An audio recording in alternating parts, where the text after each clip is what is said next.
Good morning, everyone. A little bit of a change of scenery. I'm here at the Wawa station, hanging out a bit, doing my morning ritual. Hope you guys have one and includes more activity than this. But anyway, I figured today, yesterday I introduced the new MB Storefront logo, so I thought maybe that might be something cool to talk about a little bit, short and sweet. I've been mentioning it quite a bit, but yes, we are trying more and more to get that storefront going better, have more items. There is a Faku section now. Do check it out. We will be adding to it. I hope to add figures. I hope to add other parts to it.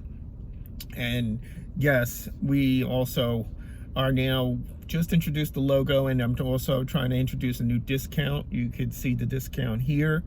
Get an extra 10% off. Don't know how long I'm going to run it. I figure let's see how it does. I'm getting some cool sales right now. I understand with the recession coming on and everybody's going to be tight, that definitely to get people to keep buying, we need to introduce some more discounts. It just brings back some memories. I mentioned Musicland, I mentioned others, but this industry and this part of this home video, or whatever you want to call it, has always had some ups and downs. Definitely, yes, it's had its heyday with Musicland and Trans World and Best Buy, and you know, Best Buy is still around, some of these guys, but most of them come and go. I remember Borders, I remember all these guys. Everyone would think that bringing on the internet would have solved all this, would have made it like, okay, no need for inventory, no need for anything like that. But to give you guys a little bit more detail about it, the internet did come on pretty good with the introduction of Netflix and some of these guys. They were paying some pretty good advances. Things were going pretty well. But what happened was, as time went on, the models kept changing. They went to subscription-based. Then they went to ad-based, which is pretty much, to me, at this point now, we're almost reaching what I grew up with called TV.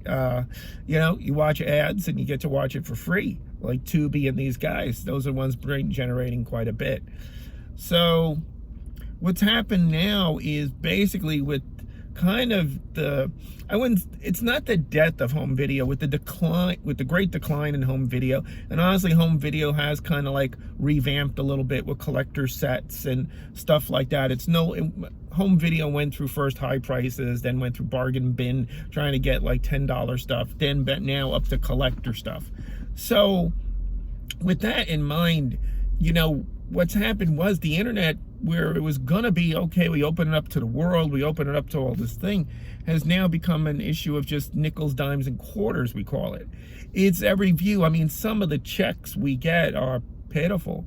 Meaning, like, literally we're getting like $50 a month, and we have like tons of content up there, or $100 a month. The problem with this model, and that's the thing where I'm worried about, or I don't know, Japan, like I said, they always depend on the Japanese market, so you guys are pretty lucky that I think there'll always be anime produced. Will it be produced in the same quantity? Will stuff like OVAs be made and stuff like that? I think that's where you're going to suffer, is that you're not going to be able to have a guy, make an OVA, and the loss of the independent studios. And what's going to happen is it's going to kind of become all just the majors. And that's the only way you're going to be able to finance a production. So in the past, you could, like, even in the days of American home video, you could finance it through just doing kind of like a straight to video. You could finance a movie, or in the early days, you could do it with just drive-ins, and people, they were all independents and everybody was making money. I don't know if that's going to be the case anymore. It's going to be harder for those guys to make it when you're dealing with nickels, dimes, and quarters. I don't know how it's going to be done, but, you know, we'll see what the future holds. I just don't know if the model will work. for the indies. That's why I think there is this kind of consolidation to Crunchyroll, because at the end it may be just one company who has to put it all out, where a couple others are going to put out, will deal more with the adult material because they don't want to deal with it. That was always the Hollywood way. Kind of the stuff people didn't want to, the majors couldn't do because it was too risky, than we did, and indies did.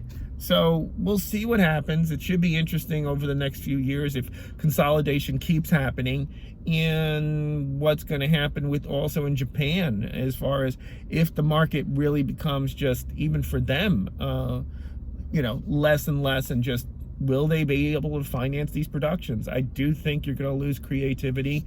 You're going to lose some of that, and that only the majors will be able to afford it, because the indies, a guy or a couple people trying to do it on their own, very tough. The days of OVAs and the days of, kind of 90-minute movies, but all done with a small group of people, I think is faded away.